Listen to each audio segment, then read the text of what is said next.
നമസ്കാരം. ആരാണ് ഇന്ത്യയുടെ രാഷ്ട്രപതി? Who is the president of India?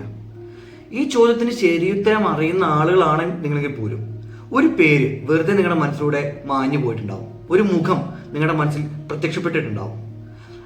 അതങ്ങനെയാണ്. ചില വ്യക്തികൾ അവരിയ്ക്കുന്ന സ്ഥലത്ത് നിന്ന് പോയി കഴിഞ്ഞാലും അവരുടെ പ്രഭാവം, അവരുടെ സാന്നിധ്യം അവിടെ തന്നെ ഉണ്ടാവും. അങ്ങനെ ചുരുക്കം ചില ആളുകളിൽ ഒരാളാണ് ഡോക്ടർ APJ അബ്ദുൽ കലാം, ഇന്ത്യയുടെ 11ാമത് രാഷ്ട്രപതി.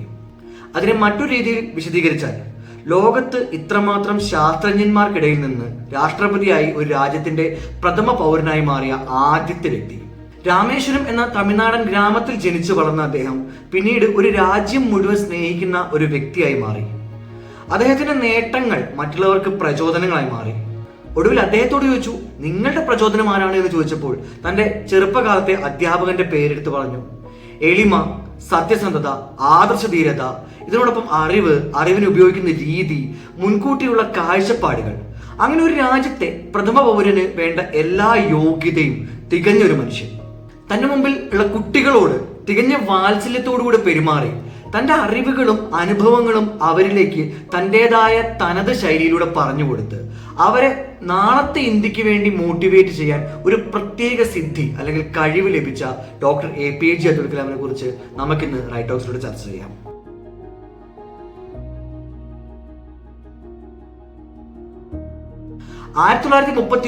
ഒക്ടോബർ 15 അദ്ദേഹത്തിന്റെ ജനനം. ജനിക്കുക എന്ന് പറയുന്നത് ഒരു സമ്പന്ന കുടുംബത്തിലല്ല, മറിച്ച് വളരെ സാധാരണക്കാരായ അല്പം സാമ്പത്തിക പ്രശ്നങ്ങളൊക്കെയുള്ള ഒരു കുടുംബത്തില് ജൈനുലബ്ദീൻ ആയിഷ ദമ്പതികളുടെ ഇളയ മകനായിട്ടാണ് അദ്ദേഹത്തിന്റെ ജനനം. ആ കാലഘട്ടങ്ങളിൽ അദ്ദേഹത്തിന്റെ അച്ഛൻ ഒരുപാട് ജോലികളൊക്കെ ചെയ്ത് കുടുംബം വളരെ സന്തോഷമായിട്ട് കൊണ്ട് നടക്കുന്നുണ്ട്. പിന്നീട് കലാമിന് ഏകദേശം 6 വയസ്സുള്ള പ്രായം, നമ്മളൊക്കെ ഏകദേശം 1ാം ക്ലാസ്സിൽ പോകുന്ന ഒരു കുട്ടിക്കാലം ഓർക്കുക. അപ്പോഴാണ് കലാമിന്റെ അച്ഛനായ ജൈനുലബ്ദീനെ അവിടെ ഒരു ബോട്ട് സർവീസ് ആരംഭിക്കുന്നതിന് വേണ്ടിയിട്ട് അവിടുത്തെ ഗ്രാമസമിതി തിരഞ്ഞെടുക്കുന്നത്. അതായത് ബോട്ട് നിർമ്മാണം മുതൽ അതിന്റെ കൺട്രോൾ വരെയുള്ള എല്ലാ കാര്യങ്ങളിലും അദ്ദേഹത്തിന് ഒരു അധികാരം ഉണ്ടായിരുന്നു. അങ്ങനെ പിൽക്കാലത്ത് ആ രാമേശ്വരത്ത് നിന്ന് ധനുഷ്കോടിയിലേക്കുള്ള ബോട്ട് സർവീസിന്റെ നിയന്ത്രണം അദ്ദേഹത്തിന്റെ പിതാവിന്റെ കയ്യിലാവുകയാണ്. പക്ഷെ അതത്ര വലിയൊരു വരുമാനം കിട്ടുന്ന തുകയല്ല, സാധാരണ ഒരു കുടുംബത്തിന് കഴിഞ്ഞു പോകാൻ വേണ്ട വരുമാനം അതിൽ നിന്നുണ്ടായിരുന്നു. അതുകൊണ്ട് തന്നെ ഒരു ലാവിഷ് ലൈഫ് സ്റ്റൈൽ ഒരിക്കലും അദ്ദേഹം ചെറുപ്പകാലത്ത് ജീവിച്ചിട്ടില്ല. അന്ന് ഇന്ത്യ ഒട്ടാകെ വിദ്യാഭ്യാസം എന്ന് പറയുന്ന മേഖല വളർന്നു തുടങ്ങുന്നേ ഉള്ളൂ. അവിടെ കലാമിനും തൊട്ടടുത്ത് ചെറിയൊരു സ്കൂൾ മാത്രമേ ഉണ്ടായിരുന്നുള്ളൂ.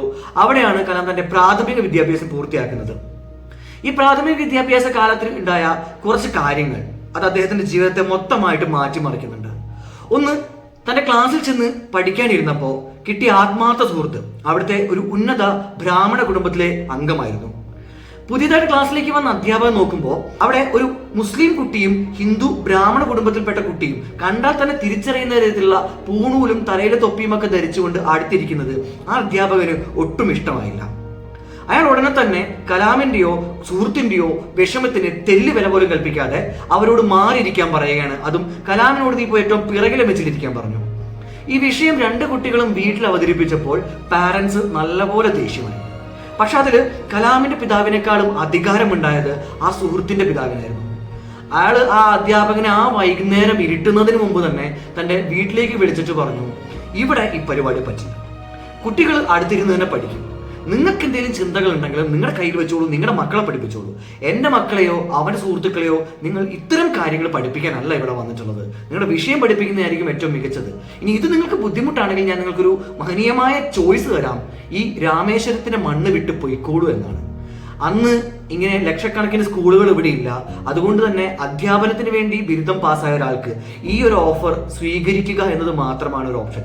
അതായത് ഇനി കലാമും സുഹൃത്തും ഒരുമിച്ചിരുന്നോട്ടെ, താൻ അതിൽ ഇടപെടുന്നില്ല, താൻ രാമേശ്വരത്ത് തന്നെ തുടരാം. ഒരുപക്ഷെ ഈ സംഭവം തന്നെ ആയിരിക്കണം മതങ്ങളെക്കാൾ ഉപരി മനുഷ്യരെ സ്നേഹിക്കുന്ന ഒരു തികഞ്ഞ മതേതരവാദിയായിട്ട് പിൽക്കാലത്ത് കലാമിനെ വളർത്തിയിട്ടുണ്ടാവുക. അതുപോലെ തന്നെ രാമേശ്വരത്തിന്റെ സായാഹ്നങ്ങൾ വളരെ ഭംഗിയുള്ളതാണ് അന്നും ഇന്നും. അവിടെ ആകാശത്തോടെ പറക്കുന്ന പക്ഷികൾ കലാമിന് ഒരു കൗതുകമായിരുന്നു. അതിനെ എങ്ങനെ തന്നിലേക്ക് എത്തിക്കാം, താൻ എങ്ങനെ അതുപോലെ പറക്കാമെന്ന് ആ ചെറുപ്പകാലത്ത് അദ്ദേഹം ആഗ്രഹിച്ചു. പക്ഷെ പക്ഷികൾ എങ്ങനെയാണ് പറക്കുക എന്ന് പറഞ്ഞു കൊടുക്കാനുള്ള വിവരമുള്ളവർ അല്ലെങ്കിൽ അത് കാണിച്ചു കൊടുക്കാനുള്ള പുസ്തകങ്ങൾ ആ ഗ്രാമത്തിൽ അത്ര കണ്ട് ലഭ്യമല്ല. അപ്പോഴാണ് അവിടെയും ഒരു അധ്യാപകൻ കടന്നു വരുന്നതും ആ അധ്യാപകൻ പറക്കുന്ന പക്ഷികളുടെ സിദ്ധാന്തം എന്ത് എന്ന് ഇയാളെ പഠിപ്പിക്കുന്നതും അതിലൂടെ കലാം വളരുന്നതും. കലാമിന് പിന്നീട് സാങ്കേതിക വിദ്യയിലേക്കുള്ള താല്പര്യം കുതിച്ചു കയറുകയായിരുന്നു. അതിലേക്ക് കാരണമായ രണ്ട് പ്രധാന സംഭവങ്ങൾ. ഒന്നെന്ന് വെച്ച് കഴിഞ്ഞാൽ അന്ന് രണ്ടാം ലോക മഹായുദ്ധത്തിന്റെ തീവ്രമായ കാലഘട്ടം. അവിടെയുള്ളൊരു പ്രധാന പ്രശ്നം എന്താണെന്ന് വെച്ച് കഴിഞ്ഞാൽ ഇന്ത്യയിലെ ട്രെയിൻ ഗതാഗതം ഒന്ന് ചുരുക്കപ്പെട്ടു. അതിന് പറയുന്ന കാരണം എന്ന് വെച്ച് കഴിഞ്ഞാൽ ലോക മഹായുദ്ധത്തിന് വേണ്ടി ഇന്ധനം എല്ലായിടത്തു നിന്നും അങ്ങോട്ട് സപ്ലൈ ചെയ്യുന്നത് കൊണ്ട് ഇന്ത്യയിലേക്കുള്ള ഫ്യൂവൽ സപ്ലൈ നല്ലപോലെ കട്ട് ചെയ്യപ്പെട്ടപ്പോൾ ട്രെയിനുകൾ പലയിടത്തും നിർത്തുന്നതും നിർത്തിയെടുത്ത് പുറപ്പെടുന്നതും ഒക്കെ ആയിട്ടുള്ള പല ആക്ടിവിറ്റികളും ചുരുങ്ങി. ആ കാലഘട്ടത്തിൽ എല്ലാവരും റെഗുലറായിട്ട് പത്രം വായിക്കുന്നവരൊന്നും അല്ലെങ്കിലും രാമേശ്വരത്തും പത്രം എത്തുമായിരുന്നു. ഈ പത്രക്കിട്ടുകൾ ട്രെയിനിൽ നിന്ന് അലക്ഷ്യമായിട്ട് തന്നെ വലിച്ചെറിയും. അത് വന്ന് ദേഹത്ത് വീഴാതെ ഏത് കുറ്റിക്കാട്ടിലാണോ വെള്ളത്തിലാണോ പോയി വീണത് അവിടെ നിന്ന് എടുത്തുകൊണ്ടുവന്ന് ഷംസുദ്ദീൻ എന്ന തന്റെ ബന്ധുവിന് കയ്യിലേൽപ്പിക്കുക. ഇതാണ് കലാം ജീവിതത്തിൽ സമ്പാദിച്ച ആദ്യത്തെ ജോലി. ഇതിനെക്കുറിച്ച് അഗ്നിച്ചിറകുകൾ എന്ന അദ്ദേഹത്തിന്റെ ആത്മകഥയിൽ വ്യക്തമായിട്ട് പ്രതിപാദിക്കുന്നുണ്ട്. ആ സമ്പാദ്യത്തെ പക്ഷേ അദ്ദേഹം ഒരു പണമായിട്ടല്ല പ്രചോദനമായിട്ടാണ് ശരിക്കും കണക്കാക്കുന്നത്. അതായത് തന്നെ കൊണ്ടും ഇത്തരം കാര്യങ്ങൾ ചെയ്യാൻ കഴിയുമെന്ന പ്രചോദനം. പിന്നീട് ജ്യേഷ്ഠത്തിയുടെ ഭർത്താവിൽ നിന്നും അദ്ദേഹത്തിന് ഇംഗ്ലീഷ് സാഹിത്യത്തെക്കുറിച്ച് നല്ല പോലെ വിവരങ്ങൾ ലഭിക്കുന്നുണ്ട്. ഈ ഒരു വിവരമായിരിക്കണം തന്റെ ഡിഗ്രി പഠനത്തിന് ശേഷം അദ്ദേഹത്തിന് ഇംഗ്ലീഷ് സാഹിത്യത്തിൽ വല്ലാത്തൊരു ത്വരയും താല്പര്യവും ജനിപ്പിച്ചത്. പക്ഷെ ആ ഒരു ഗ്രാമത്തിൽ അങ്ങനെ ഒരു ബിരുദ പഠനത്തിനുള്ള സാധ്യത വളരെ കുറവാണ്. അത് തന്നെയായിരുന്നു അദ്ദേഹത്തെ പിന്നീട് ബിരുദം തേടി മറ്റു നാടുകളിലേക്ക് എത്തിച്ചത്. കലാം എന്ന വലിയ ചരിത്രത്തിന്റെ യാത്ര ഇവിടെ ആരംഭിക്കുകയാണ്. തന്റെ പ്രാഥമിക വിദ്യാഭ്യാസം ഷവാർഡ് സ്കൂൾ രാമേശ്വരത്ത് തന്നെ അദ്ദേഹം പൂർത്തിയാക്കി. പക്ഷെ ഇവിടെ ശ്രദ്ധിക്കേണ്ട ഒരു വ്യക്തമായ വസ്തുത, ഒരു ഫുൾ A+ ജേതാവിന്റെ ശക്തമായ പഠിപ്പി സ്വഭാവം കലാമിലില്ല. കലാം ചില വിഷയങ്ങളിൽ വീക്ക് തന്നെയാണ്. പക്ഷെ ഗണിതം, ഫിസിക്സ്, രസതന്ത്രം ഇത്തരം സാങ്കേതിക വിദ്യയോട് അടുത്ത് നിൽക്കുന്ന വിഷയങ്ങളിലെ അദ്ദേഹത്തിന്റെ താല്പര്യം അദ്ദേഹത്തിന്റെ അധ്യാപകര് പിൽക്കാലത്തും ഓർത്തു പറയുന്നുണ്ട്. അങ്ങനെ 1954 സെന്റ് ജോസഫ് കോളേജ് തിരുച്ചിറപ്പള്ളിയിലേക്ക് അദ്ദേഹം ബിരുദ പഠനത്തിനായി കടന്നു വരുന്നു. ഫിസിക്സ് ആയിരുന്നു അദ്ദേഹത്തിന്റെ വിഷയം. അതിൽ വളരെ മികച്ച പഠനം കാഴ്ചവെച്ച് അദ്ദേഹം ആ പഠനം പൂർത്തിയാക്കി. ആ കാലഘട്ടത്തിൽ അദ്ദേഹത്തിന്റെ വായന വീണ്ടും ഡെവലപ്പ് ആവുകയാണ്. കാരണം ആ കോളേജിന് തന്റെ ഗ്രാമത്തിൽ ഉണ്ടായതിനേക്കാൾ ലൈബ്രറി സൗകര്യമുണ്ട്. അതിൽ നിന്ന് കൂടുതലായിട്ട് അദ്ദേഹം വായിക്കുകയും ഇംഗ്ലീഷ് സാഹിത്യം, സാങ്കേതിക വിദ്യ തുടങ്ങിയവ അദ്ദേഹത്തോട് കൂടുതൽ അടുക്കുകയും ചെയ്തു. ബിരുദം പൂർത്തിയാക്കുന്ന കലാം തിരിച്ചറിയുന്ന ഒരു കാര്യം, ഈ ഒരു പഠിപ്പ് മാത്രം പോരാ താൻ ആഗ്രഹിക്കുന്ന തന്റെ സ്വപ്നങ്ങളിലേക്ക് തന്നെ നയിക്കാൻ.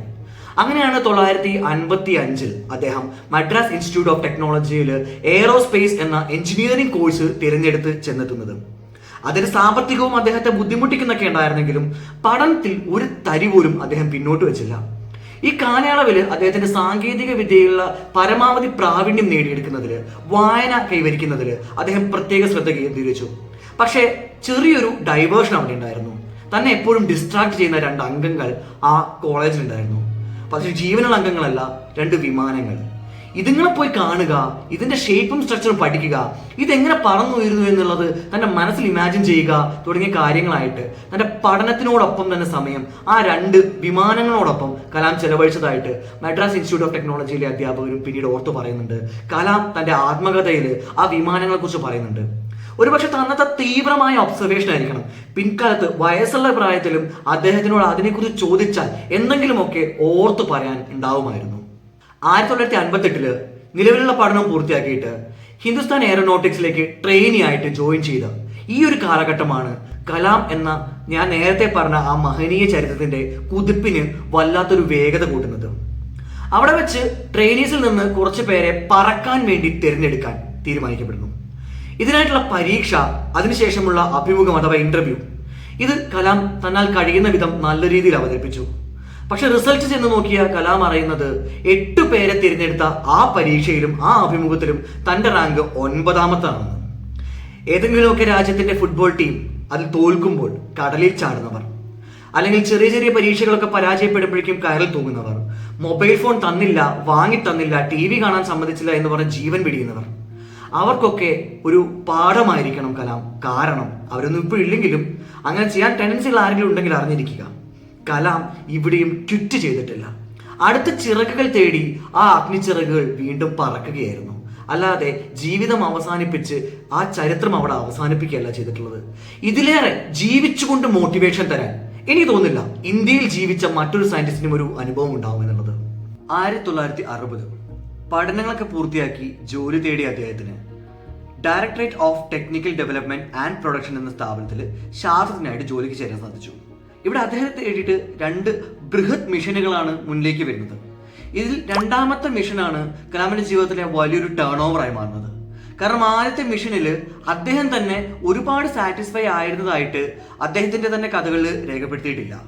അത് എന്ന് പറയുന്നത് ഇന്ത്യക്ക് സ്വന്തമായിട്ട് ഒരു സൂപ്പർസോണിക് ടാർജറ്റ് എയർക്രാഫ്റ്റ് നിർമ്മിക്കുക എന്നതായിരുന്നു. ഇതിന്റെ ശാസ്ത്രജ്ഞന്മാരുടെ കൂട്ടത്തിൽ ചേർന്നുകൊണ്ട് അദ്ദേഹം നല്ല ഡെഡിക്കേറ്റഡ് ആയിട്ട് തന്നെ ഹാർഡ് വർക്ക് ചെയ്യുന്നുണ്ട്. പക്ഷെ ആ ഡെഡിക്കേഷൻ ഒരു പൂർണ്ണതയിലെത്തിയിട്ടില്ല. രണ്ടാമതായിട്ട് അദ്ദേഹത്തിന് മറ്റൊരു മിഷൻ കൂടെ കടന്നു വരികയാണ്. ജലത്തിലും കരയിലും ഒരേപോലെ യാത്ര ചെയ്യാൻ പറ്റുന്ന ഹോവർ ക്രാഫ്റ്റിന്റെ ടെക്നോളജിയെ ഇന്ത്യക്ക് വേണ്ടി ഡെവലപ്പ് ചെയ്യുന്നതാണ് രണ്ടാമതായിട്ട് കലാമിനെ തേടിയെത്തിയ മിഷൻ.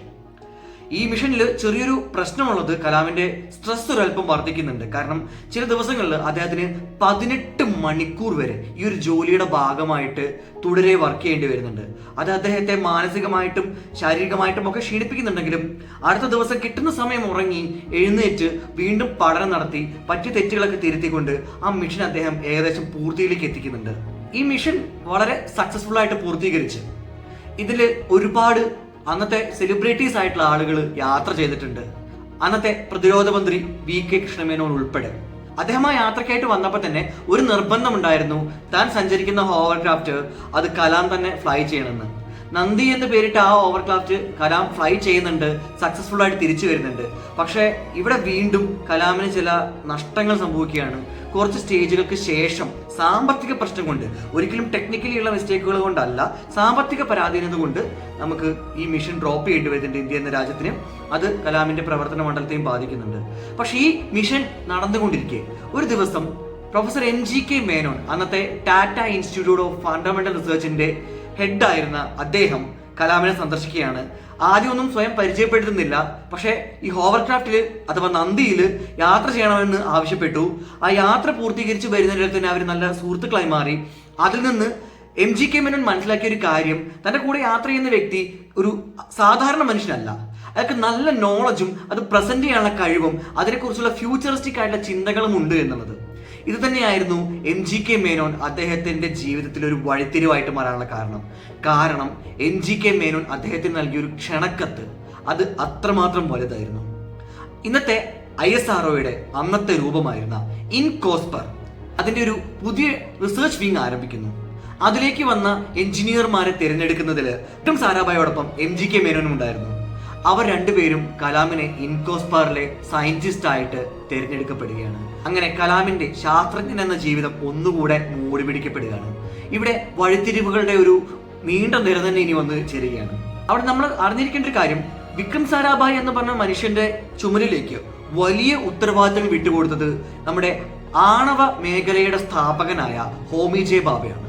ഹോമി ജെ ബാബയെ പിന്തുടരുന്നത് വിക്രം സാരാഭായ്ക്ക് ഒരു പിന്തുടർച്ചക്കാരൻ എന്ന് പറയുമ്പോൾ രാജ്യം മുഴുവൻ അയാളിലേക്ക് തീർച്ചയായിട്ടും വലിയ പ്രതീക്ഷയോടെ ഉറ്റുനോക്കും. ആ നോട്ടം വന്ന് പതിയുന്നത് കലാമിലേക്കാണ്. അതിന് കാരണമായ സംഭവങ്ങൾ 1962, 63 കാലഘട്ടങ്ങളിൽ നടക്കുന്നുണ്ട്. അതായത് ഏറ്റവും മികച്ച ബഹിരാകാശ പരീക്ഷണങ്ങൾ നടത്താൻ വേണ്ടിയിട്ട് 600 ഏക്കർ സ്ഥലം ഇൻകോസ്പാറിന്റെ നേതൃത്വത്തിൽ കേരളത്തിലെ തിരുവനന്തപുരം ജില്ലയിലെ തുമ്പ എന്ന സ്ഥലത്ത് ഏറ്റെടുക്കുകയാണ്. കേവലം ഒരു മത്സ്യബന്ധന ഗ്രാമം മാത്രമല്ല തുമ്പ. ഇക്വറ്റോറിയൽ ലൈനിനോട് ഏറ്റവും അടുത്ത് കിടക്കുന്ന ഏറ്റവും ബെസ്റ്റ് ആയിട്ടുള്ള ഒരു പ്ലെയിൻ ആയിട്ടുള്ള റോക്കറ്റ് ലോഞ്ചിങ് പാഡിന്റെ അനന്തമായ സാധ്യതയായിരുന്നു തുമ്പ. പ്രകൃതി ഭംഗി തുളുമ്പി നിൽക്കുന്ന ആ നാട്ടിലെ 20 വർഷം ജീവിച്ച് പഠനം നടത്തിയിട്ടുണ്ട് കലാം. ഇതിന്റെ തുടക്കത്തിന് വേണ്ടിയിട്ട് അദ്ദേഹം അമേരിക്കയിലേക്ക് യാത്ര ചെയ്ത് നാസയുമായിട്ട് ബന്ധപ്പെട്ട് പഠനം നടത്തി 1963 തിരിച്ചെത്തി. പക്ഷേ ഈ തിരിച്ചെത്തുന്ന കാലഘട്ടത്തിലാണ് കലാമിന്റെ പ്രതിസന്ധികളെ നമ്മൾ കുറച്ചുകൂടെ മനസ്സിലാക്കേണ്ടത്.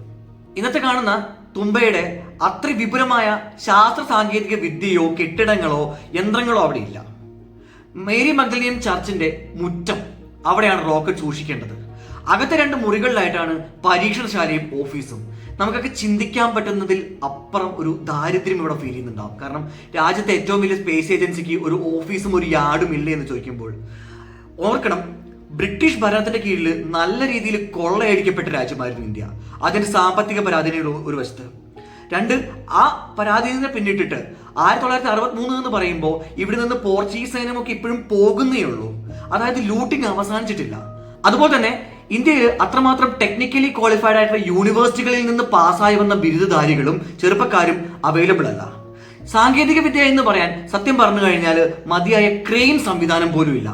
ഈ പരാധീനതകൾക്കെല്ലാം മുമ്പിൽ നിന്നുകൊണ്ടാണ് അന്ന് ഇന്ത്യ സ്വന്തമായിട്ട് വികസിപ്പിച്ചെടുത്ത നൈക് അപ്പാഷെ എന്ന റോക്കറ്റിന്റെ ലോഞ്ചിങ്, അതും അന്തരീക്ഷത്തിലെ കാലാവസ്ഥാ പഠനത്തിന് വേണ്ടിയുള്ള റോക്കറ്റിന്റെ ലോഞ്ചിങ് നടത്താൻ ഇൻകോസ്പാറിന്റെ നേതൃത്വത്തിലുള്ള തിരുവനന്തപുരത്തെ തുമ്പയിലെ റോക്കറ്റ് ലോഞ്ചിങ് സ്റ്റേഷൻ അഥവാ തുമ്പ ഇക്വറ്റോറിയൽ റോക്കറ്റ് ലോഞ്ചിങ് സ്റ്റേഷൻ എന്ന ടേൾസ് തീരുമാനിക്കുന്നത്.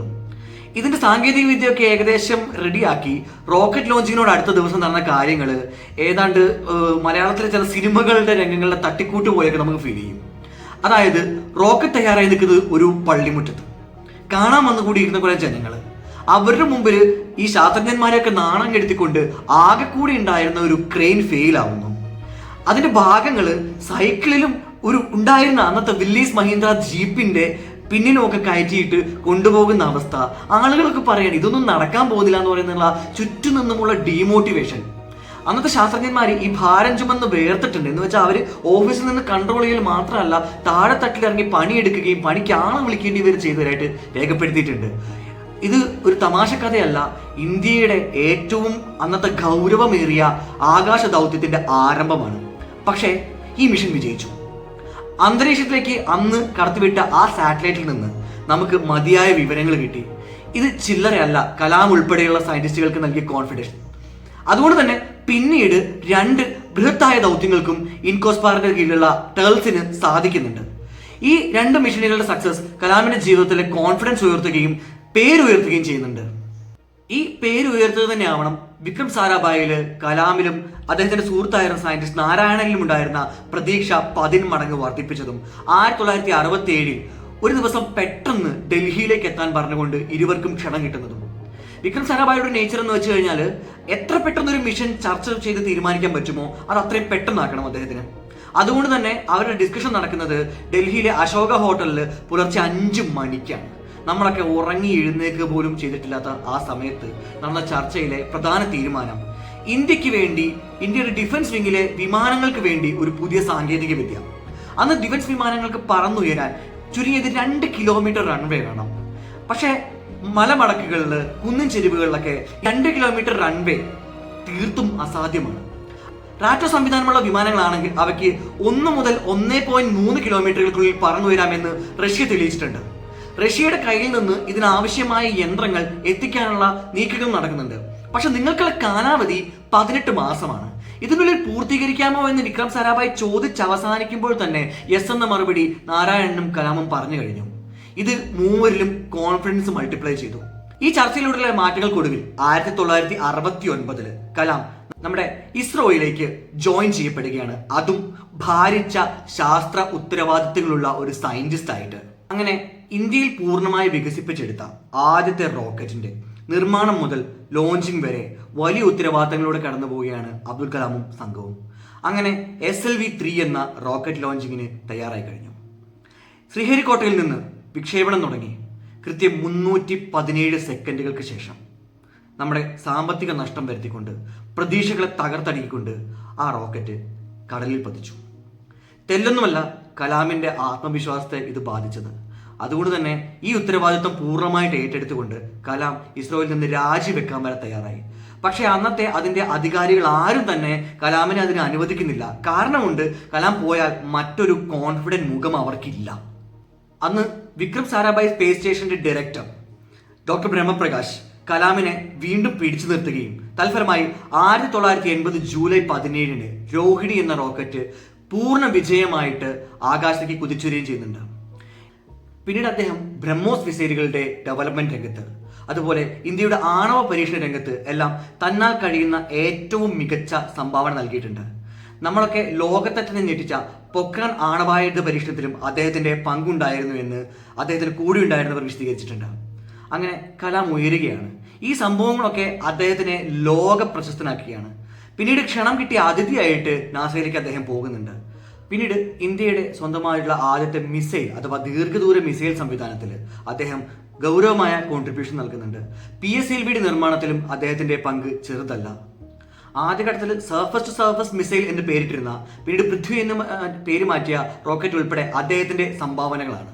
പിന്നീട് വർഷം 2002 കലാം ഇന്ത്യയുടെ പ്രസിഡന്റായി മാറിയ കാലം. അന്നത്തെ ഭരണകക്ഷിയായിരുന്ന ഭാരതീയ ജനതാ പാർട്ടിയും പ്രതിപക്ഷ കക്ഷിയായിരുന്ന ഇന്ത്യൻ നാഷണൽ കോൺഗ്രസ് ഐയും ഐക്യകണ്ഠേനയാണ് കലാമിനെ തിരഞ്ഞെടുക്കുന്നത്, അതും മികച്ച ഭൂരിപക്ഷത്തോടുകൂടി. ഇതിൽ ഭാഗമാകാൻ നമ്മുടെ മലയാളികളായിരുന്ന ഒ രാജഗോപാലൻ, AK ആന്റണി എന്നിവർക്കും സാധിച്ചിട്ടുണ്ട്.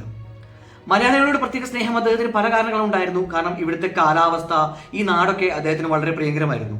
അതുകൊണ്ട് തന്നെ പ്രസിഡന്റ് ആയിരിക്കുന്ന കാലയളവിൽ ഒരുപാട് തവണ ഇവിടെ വിസിറ്റ് ചെയ്യാൻ കിട്ടിയ ഒരവസരവും അദ്ദേഹം മിസ്സാക്കിയിട്ടില്ല.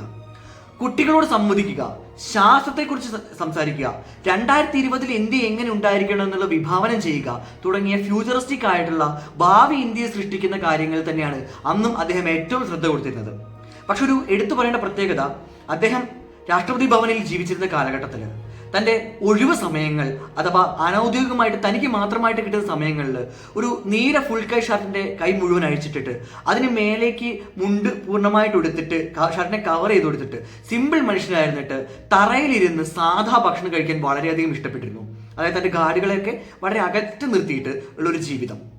മാത്രമല്ല അദ്ദേഹം അവിടെ ഇരുന്ന കാലഘട്ടങ്ങളിൽ അവിടെ കോടികൾ വിലയുള്ള കൂണുകളൊന്നും വാങ്ങി കറി വെക്കേണ്ട അവസ്ഥ വന്നിട്ടില്ല. കാരണം നിസ്സാര ഭക്ഷണങ്ങൾ തന്നെയായിരുന്നു അദ്ദേഹത്തിന് എപ്പോഴും ഇഷ്ടപ്പെട്ടിരുന്നത്. അദ്ദേഹത്തിന്റെ ഓർമ്മക്കുറിപ്പിൽ പറയുന്നുണ്ട്, അമ്മ ചെറുപ്പത്തിൽ വെച്ച് തരുന്ന തേങ്ങാ ചട്നിയും അച്ചാറും കൂട്ടിയിട്ടുള്ള ഭക്ഷണം തന്നെയായിരുന്നു എക്കാലത്തെയും പ്രിയപ്പെട്ടതെന്ന്. രാഷ്ട്രപതി ഭവനിലെ ഔദ്യോഗിക ജീവിതത്തിനിടയിൽ വില കൂടിയ വസ്ത്രം ധരിച്ചിരുന്നത് തന്റെ ഔദ്യോഗിക വിസിറ്റുകളിൽ മാത്രമായിരുന്നു എന്ന് പിൽക്കാലത്ത് അദ്ദേഹത്തെ അറിയുന്നവർ പറയുന്നുണ്ട്. ഭാരതരത്ന, പത്മഭൂഷൺ ഉൾപ്പെടെ 14 പുരസ്കാരങ്ങളാണ് വിവിധ വർഷങ്ങളായിട്ട് അദ്ദേഹത്തെ തേടിയിട്ടുള്ളത്. അപ്പോൾ ഓർക്കുക, ഇത്രയും പുരസ്കാരങ്ങളൊക്കെ എന്തായാലും ഒരു രാജ്യം വെറുതെ കൊടുക്കില്ല. അവിടെ ഏറ്റവും ഞാൻ ഒരു അദ്ദേഹത്തിന്റെ ആരാധന എന്ന രീതിയിൽ ശ്രദ്ധിച്ചൊരു കാര്യം, ഈ പുരസ്കാരങ്ങളൊന്നും കൊടുത്തതിനെ അന്നത്തെ ഭരണ പ്രതിപക്ഷ പാർട്ടികളുള്ള രാഷ്ട്രീയക്കാർ ആരും തന്നെ വിമർശിച്ചിട്ടില്ല. എന്ന് വെച്ച് കഴിഞ്ഞാൽ അദ്ദേഹം എല്ലാവർക്കും പ്രിയപ്പെട്ടവനായിരുന്നു എന്ന് തന്നെയാണ് മനസ്സിലാക്കേണ്ടത്. ഇന്നിപ്പോൾ ഒരു അവാർഡ് കൊടുത്തു കഴിഞ്ഞാൽ അവൻ ആ പാർട്ടി ആയതുകൊണ്ടല്ലേ, അയാൾക്ക് കിട്ടാതെ പോയാൽ ഞാൻ ഈ പാർട്ടി ആയതുകൊണ്ടല്ലേ എന്നുള്ള എല്ലാ രാഷ്ട്രീയ വിമർശനവും വരുന്ന കാലം അന്നും ഉണ്ടായിരുന്നു. രാഷ്ട്രീയം ഇന്ന് ഇന്ത്യയിൽ തുടങ്ങിയതല്ലല്ലോ. അന്നുണ്ടായിരുന്ന ഒരു വിമർശനങ്ങൾക്കും കലാമിനെ ശരിക്കും തൊടാൻ കഴിയാത്തത് വിമർശനങ്ങൾ അത്ര ശക്തമല്ലാതിരുന്നത് കൊണ്ടും എന്നാൽ ഉണ്ടായ വിമർശനങ്ങളൊക്കെ വലിയ കഴമ്പില്ലാത്തത് കൊണ്ടും തന്നെ ആയിരിക്കണം. 1997 ഭാരതരത്നം, 1990 പത്മവിഭൂഷൺ, 81 പത്മഭൂഷൺ തുടങ്ങിയ ഇന്ത്യയിലുള്ള അവാർഡുകൾക്ക് കൂടാതെ 2007 അദ്ദേഹത്തെ തേടി കിങ് ചാൾസ് രണ്ടാമൻ മെഡലും എത്തുന്നുണ്ട്. അത് ഇംഗ്ലണ്ട് രാജവംശം മികച്ച ശാസ്ത്രജ്ഞർക്കും മികച്ച പ്രതിഭകൾക്കും നൽകുന്ന ഒരു അവാർഡാണ്. 2020 ലോകരാജ്യങ്ങളുടെ മുമ്പിൽ ഇന്ത്യ എങ്ങനെയായിരിക്കണമെന്ന് ചിന്തിച്ചുകൊണ്ട് വിഷൻ 2020, സൗരോർജ്ജ പദ്ധതികളെ കുറിച്ചുള്ള നൂതനമായ ആശയങ്ങൾ, ഫ്രീ സോഫ്റ്റ്വെയർ രംഗത്ത് വരുത്തുന്ന മാറ്റങ്ങൾ തുടങ്ങിയ ഒരുപാട് പുസ്തകങ്ങൾ അദ്ദേഹത്തിൽ നിന്ന് വരുന്നുണ്ട്. അദ്ദേഹം പരമാവധി സ്കൂളുകൾ ബേസ് ചെയ്തിട്ടായിരുന്നു അദ്ദേഹം പ്രഭാഷണം നടത്താൻ തീരുമാനിച്ചത്. അതല്ലെങ്കിൽ വിദ്യാർത്ഥികളുള്ളൊരു സമൂഹത്തെയാണ് അദ്ദേഹം കൂടുതൽ കാണാനും സംസാരിക്കാനും എല്ലാം തയ്യാറെടുത്തിട്ടുള്ളത്. ഇതിനിടയിൽ അധികമൊന്നും കേട്ട് കേൾവിയില്ലാത്ത ഒരു കാര്യം, എന്നാൽ നമ്മളൊക്കെ കലാമിനെ കുറിച്ച് എവിടെ വായിച്ചാലും അവിവാഹിതൻ എന്നറിയുന്ന ഒരു കാര്യമുണ്ട്. അതായത് അദ്ദേഹം കല്യാണം കഴിച്ചിട്ടില്ല എന്നുള്ളത്. പക്ഷേ ചെറുപ്പകാലത്ത് എല്ലാ ആൾക്കാരെയും പോലെ ഒരു വിവാഹവും കുടുംബജീവിതവും അദ്ദേഹം ആഗ്രഹിച്ചിട്ടുണ്ടായിരുന്നു. അതിന് കുടുംബം ശ്രമിച്ചിരുന്നു. അതിന് പരമായിട്ട് മധുരയിൽ നിന്ന് ഒരു അലയൻസ് ഏകദേശം ഉറപ്പായതായിരുന്നു. പക്ഷേ ഇവിടെ നടന്ന കാര്യം ഞാൻ പറക്കും തളിക സിനിമയിലെ ഒരു കോമഡി രംഗത്തിൽ നിന്ന് എടുത്തു പറയുന്നതല്ല. അദ്ദേഹം ഡൽഹിയിൽ നിന്ന് അവിടേക്ക് യാത്ര ചെയ്തു വരാൻ വേണ്ടിയിട്ട് എടുത്ത മാർഗം തെറ്റിപ്പോയി. അതുമൂലം അദ്ദേഹത്തിന് കുറച്ച് മണിക്കൂറുകൾ, വെറും 2 മണിക്കൂർ വൈകിയപ്പോൾ പെൺകുട്ടിയുടെ കുടുംബം പറഞ്ഞു, ഞങ്ങൾക്കിങ്ങനെ പൂർണ്ണമായിട്ടും ശാസ്ത്രത്തിനും രാജ്യത്തിനും വേണ്ടി ജീവിക്കുന്ന ഒരാളല്ല, ഞങ്ങളുടെ പെൺകുട്ടിക്ക് കൂടെ വേണ്ടി ജീവിക്കുന്ന ഒരാളല്ലേ നല്ലതെന്ന് ചോദിച്ചപ്പോൾ കലാമിന്റെ കുടുംബവും വഴങ്ങിക്കൊടുത്തു. പിൽക്കാലത്ത് തന്റെ കുടുംബമൊക്കെ അദ്ദേഹത്തെ വിട്ടുപോയിട്ടുണ്ട്. പക്ഷെ അവിടങ്ങളിലൊക്കെ തളരാതെ അദ്ദേഹത്തിന്റെ ജീവിതവും മുന്നോട്ട് കൊണ്ടുവന്നിട്ടുണ്ട്. നേരത്തെ പറഞ്ഞ പോലെ കലാമിന്റെ ജീവിതത്തിലേക്കും വിമർശനങ്ങളുടെ ചെറിയ കാറ്റുകൾ ആഞ്ഞടിക്കുന്നുണ്ട്. അതിലൊന്ന്, രാഷ്ട്രപതി ആയിരിക്കുന്ന കാലഘട്ടത്തിൽ ദയാ ഹർജി എന്നൊരു വിഭാഗത്തെ അദ്ദേഹം പരിഗണിച്ചേയില്ല എന്നുള്ളതായിരുന്നു. നമ്മുടെ ഇന്ത്യൻ ഭരണഘടനയുടെ 72ാം അനുച്ഛേദ പ്രകാരം ചില കുറ്റകൃത്യങ്ങളിൽ ഭാഗമായ ആളുകൾക്ക് മതിയായ ശിക്ഷ അനുഭവിച്ചു കഴിഞ്ഞാലോ അല്ലെങ്കിൽ മറ്റേതെങ്കിലും സാഹചര്യത്തിലോ ശിക്ഷയിൽ ഇളവ് നൽകാൻ വേണ്ടിയുള്ള സംവിധാനമാണ് ഈ പറഞ്ഞ ദയാഹർജി. അദ്ദേഹത്തിന് മുമ്പിലേക്ക് 21 ദയാഹർജികൾ എത്തി. എന്നാൽ അദ്ദേഹം അറ്റ്ലീസ്റ്റ് മേശപ്പുറത്തെടുത്ത് വെച്ച് പരിശോധിക്കുകയും ചെയ്തത് ധനഞ്ജയ് ചാറ്റർജി എന്ന പ്രതിയുടെ ഒരു ഹർജിയായിരുന്നു. പക്ഷെ അദ്ദേഹം നോക്കിയപ്പോൾ അത് ഒരു പെൺകുട്ടിയെ ബലാത്സംഗം ചെയ്ത് കൊന്ന ആളാണ് അദ്ദേഹം. തെളിവുമുണ്ട്, ശിക്ഷയും കുറച്ചൊക്കെ അനുഭവിച്ചിട്ടുമുണ്ട്. ഇയാൾ യാതൊരു തരത്തിലും നീതിയോ അല്ലെങ്കിൽ ക്ഷമയോ അർഹിക്കുന്നില്ല എന്ന് മുദ്ര കുത്തിക്കൊണ്ട് ആ ഫയൽ പൂർണ്ണമായിട്ടും കലാം ക്ലോസ് ചെയ്തു. അദ്ദേഹത്തിന് മുമ്പിൽ വന്ന ബാക്കി 20 ദയാഹർജികളിൽ ഒന്ന് നിങ്ങൾക്കൊക്കെ പറഞ്ഞാൽ അറിയും. അതിലെ പ്രതിയുടെ പേര് അഫ്സൽ ഗുരു എന്നായിരുന്നു. ആരാണെന്ന് ഞാൻ കൂടുതൽ വിശദീകരിക്കുന്നില്ല. അദ്ദേഹത്തെ പിന്നീട് തൂക്കിലേറ്റ് കൊന്നു എന്ന് പറയുമ്പോൾ ആ ദയാഹർജിയോട് കലാം കാണിച്ച മനോഭാവം എന്തായിരുന്നു എന്ന് നിങ്ങൾക്ക് ഊഹിക്കാം. ഡോക്ടർ ഹോമി ജെ ബാബ ഇന്ത്യൻ ആണവശാസ്ത്രത്തിന്റെ പിതാവാണ്. അദ്ദേഹത്തിന്റെ പിന്തുടർച്ചയായിട്ടാണ് ഇന്ത്യക്ക് സ്വന്തമായിട്ടൊരു അനുഭവം അടക്കമുള്ള സംവിധാനങ്ങൾ ഉണ്ടാവുന്നത്. പക്ഷെ ഇതിനുമായിട്ട് ബന്ധപ്പെട്ട പ്രവർത്തനങ്ങളിൽ കലാമിന്റെ പേര് ഒരുപാടിടത്ത് കേൾക്കുന്നുണ്ടെങ്കിലും അതിന് അദ്ദേഹം അർഹനല്ല. അതിനുവേണ്ട അറിവോ പരിജ്ഞാനമോ അദ്ദേഹത്തിന് ഇല്ല. ആ മേഖലകളിൽ ഒരു പ്രബന്ധം പോലും കലാം എഴുതിയിട്ടില്ല, അതിനുവേണ്ടി കലാം പ്രവർത്തിച്ചിട്ടില്ല എന്ന വിമർശനം ഡോക്ടർ ഹോമി സെൻറ്റെ എന്ന അന്നത്തെ ഒരു മുതിർന്ന സയന്റിസ്റ്റ് അദ്ദേഹത്തിന്റെ ഒരു കുറിപ്പിൽ രേഖപ്പെടുത്തിയിട്ടുണ്ട്. പിന്നെ ഏതൊരു പ്രമുഖ വ്യക്തിയെയും ഒന്ന് ചോദ്യം ചെയ്യാതെ മാധ്യമങ്ങളും കടന്നു പോകില്ല. അന്നത്തെ മാധ്യമങ്ങൾ ചോദിച്ച ചോദ്യം ഇതായിരുന്നു: അഗ്നി, പൃഥ്വി, ആകാശ്, ഈ റോക്കറ്റുകളുടെയൊക്കെ ലോഞ്ചിങ് പൂർണ്ണമായും ചെയ്തിരിക്കുന്നത് കലാം അല്ലല്ലോ. അവിടെ മറ്റ് ശാസ്ത്രജ്ഞന്മാരും ഇല്ലേ? അവരുടെ ഒന്നും പേരെന്താ എടുത്തു പറയാത്തത്? അതോ അവരെയൊക്കെ കലാം ഇല്ലായ്മ ചെയ്യാൻ ശ്രമിക്കുന്നുണ്ടോ എന്നുള്ളൊരു തരത്തിലുള്ള ചോദ്യം ഉയർന്നു വന്നു. പക്ഷേ ആ ചോദ്യങ്ങളെ നിഷ്പ്രഭമാക്കിയത് അഗ്നിച്ചിറകുകൾ എന്ന പുസ്തകത്തിൽ അവരോടൊക്കെ നന്ദി സൂചിപ്പിച്ചുകൊണ്ടുള്ള, അവരെയൊക്കെ പ്രതിപാദിപ്പിച്ചുകൊണ്ടുള്ള അദ്ദേഹത്തിന്റെ വാക്കുകളും പിൽക്കാലത്ത് എവിടെയൊക്കെ പ്രഭാഷണം നടത്തിയിട്ടുണ്ടോ അവിടെയൊക്കെ അദ്ദേഹം അവരെയൊക്കെ ഓർത്തിട്ടുണ്ട്. എന്ന് വെച്ചാൽ ചുരുക്കത്തിൽ അവരുടെ വിമർശനങ്ങൾക്ക് അർത്ഥമില്ല, കലാം ആ ശാസ്ത്രജ്ഞരെ തള്ളി പറഞ്ഞിട്ടില്ല. പിന്നെ ഏതൊരു കണ്ടുപിടുത്തവും ആ സീനിയർ സയന്റിസ്റ്റിന്റെ പേരിൽ അറിയപ്പെടുന്നത് സ്വാഭാവികം മാത്രമാണ്. കലാം ആ പേരുകളുടെ പുറകെ പോയിട്ടുമില്ല. 2011 കൂടംകുളം ആണവ നിലയം ഒരു വലിയ ചർച്ചയായി.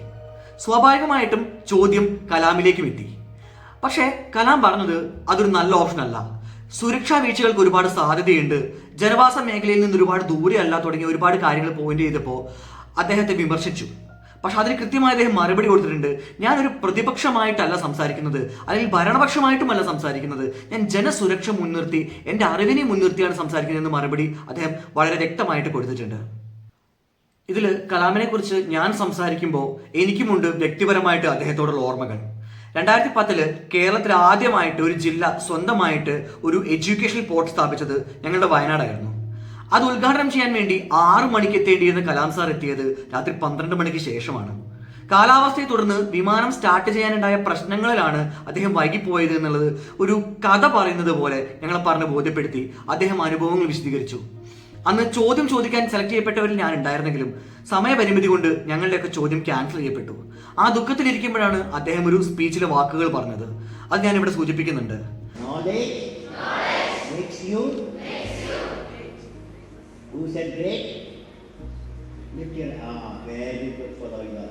അതിൽ ഗ്രേറ്റ് എന്ന് മറുപടി എടുത്ത് പറയുന്നത് ഞാനാണ്. തിരിച്ച് എന്നോടാണ് അദ്ദേഹം very good fellow you are എന്ന് പറയുന്നത്. നിങ്ങൾക്ക് വേണമെങ്കിൽ ഇതെന്റെ തള്ളായിട്ട് പരിഗണിക്കാം, കാരണം ഇത്രയും വലിയൊരു വ്യക്തിയുടെ വായിൽ നിന്ന് വാക്ക് കേട്ടു എന്ന് പറയുമ്പോൾ ആർക്കും അങ്ങനെയൊക്കെ തള്ളാമല്ലോ. അദ്ദേഹം ഇപ്പോൾ ജീവിച്ചു ഇരിപ്പില്ല. എൻ്റെ നിർഭാഗ്യം ക്യാമറകളൊന്നും അതുവരെ പെട്ടെന്നായതുകൊണ്ട് തന്നെ എൻ്റെ തിരിഞ്ഞിട്ടുമില്ല. പക്ഷെ എൻ്റെ കൂടെ സുഹൃത്തുക്കൾക്ക് അതറിയാം, എനിക്കും അത് ഓർമ്മയുണ്ട്. ഞാൻ ഈ അനുഭവം വന്ന് ആരോടൊക്കെ കണ്ടിട്ട് ആരോടൊക്കെ തള്ളിമറിച്ച് പറയാൻ പറ്റുമോ അവരോടൊക്കെ എന്നാൽ ആവുന്ന വിധം തള്ളി തന്നെ പറഞ്ഞിട്ടുമുണ്ട്. പിന്നീട് 2015 ഒരു പ്രഭാഷണം നടക്കുകയാണ് ഷില്ലോങ്ങിലെ ഒരു പ്രശസ്ത അക്കാഡമിയിൽ. വാസയോഗ്യമായ ഗൃഹങ്ങൾ എന്നൊരു വിഷയത്തിൽ കുട്ടികളോട് വളരെ എനർജറ്റിക് ആയിട്ട് രീതിയിൽ അന്നും അദ്ദേഹം ചർച്ച നടത്തി. അതിനുമൊടുവിൽ അവിടെ നിന്ന് പുറത്തിറങ്ങാൻ നേരത്തുണ്ടായ ഒരു ഹൃദയാഘാതത്തെ തുടർന്ന് അധികം നേരം കാത്തു നിൽക്കാതെ, നമുക്കൊന്നും പറയാനുള്ള സമയം തരാതെ ഡോക്ടർ APJ അബ്ദുൽ കലാം ഇന്ത്യയിൽ നിന്ന് പോയി, ലോകത്ത് നിന്ന് പോയി. പക്ഷേ ഇപ്പോഴും പ്രസിഡന്റ് ഓഫ് ഇന്ത്യ എന്ന പേര് കേൾക്കുമ്പോൾ നമ്മുടെ ഉള്ളിലേക്ക് ആദ്യം കടന്നു വരുന്ന മുഖം, സയന്റിസ്റ്റ് എന്ന പേര് കേൾക്കുമ്പോൾ ആദ്യം കടന്നു വരുന്ന ഇൻസ്പിറേഷൻ, എയറോസ്പേസ് എഞ്ചിനീയറിംഗ് എന്ന് കേൾക്കുമ്പോൾ പലർക്കും ചിന്തിക്കാൻ കഴിയുന്ന ആദ്യത്തെ വ്യക്തിത്വം, അത് ഡോക്ടർ APJ അബ്ദുൽ കലാം ആണ്. ഒന്നേ പറയാനുള്ളൂ, ഡിയർ കലാം, ചെയ്ത എല്ലാത്തിനും നന്ദി, തന്ന എല്ലാ മോട്ടിവേഷനും നന്ദി. ഇന്ത്യ എന്ന രാജ്യം എത്ര കാലമുണ്ടോ, ശാസ്ത്രം എന്ന ബ്രാഞ്ച് എത്ര കാലമുണ്ടോ, അത്രയും കാലം ലോകം ഒരിക്കലും നിങ്ങളുടെ പേര് മറക്കില്ല, നിങ്ങളുടെ സംഭാവനകൾ മറക്കില്ല, നിങ്ങളെയും മറക്കില്ല. നന്ദി സൂചിപ്പിച്ചുകൊണ്ട് അവസാനിപ്പിക്കുന്നു.